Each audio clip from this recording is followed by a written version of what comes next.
Bonjour. Le chocolat, c'est délicieux.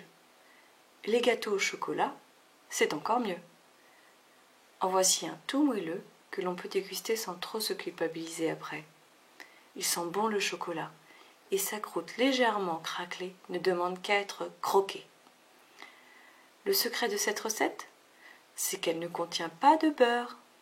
On le replace ici par de la compote de pommes. Allez, c'est parti, je vous explique tout ça. J'ai pris du chocolat noir, de la farine, du cacao amer si vous voulez corser le goût, 4 œufs, 150 g de sucre, j'ai mélangé du sucre blanc avec du sucre non raffiné, une pincée de sel, une cuillère à café de levure, 350 g de compote maison, c'est-à-dire 3 à 4 pommes selon leur taille, et 40 g de poudre d'amande. J'ai notamment utilisé une râpe pour les pommes, ainsi elles cuiront plus vite, un fouet électrique ou un robot, et un moule à manquer de 24 cm de diamètre. J'épluche et je râpe les pommes, je les fais cuire à feu doux. Je préchauffe le four à 180 degrés. Je casse le chocolat et je le fais fondre au bain-marie. Je bats les œufs et le sucre pendant 5 minutes.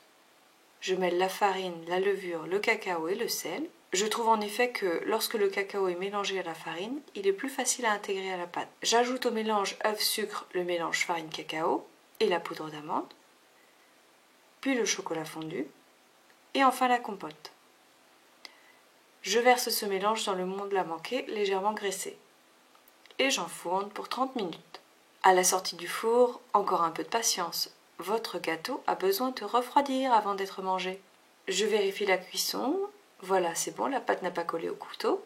Une fois que le gâteau n'est plus trop chaud, vous pouvez le saupoudrer de sucre glace, simplement, ou avec une empreinte comme celle-ci. Attention, réservez vite votre part, car le gâteau va vite disparaître. Bon appétit!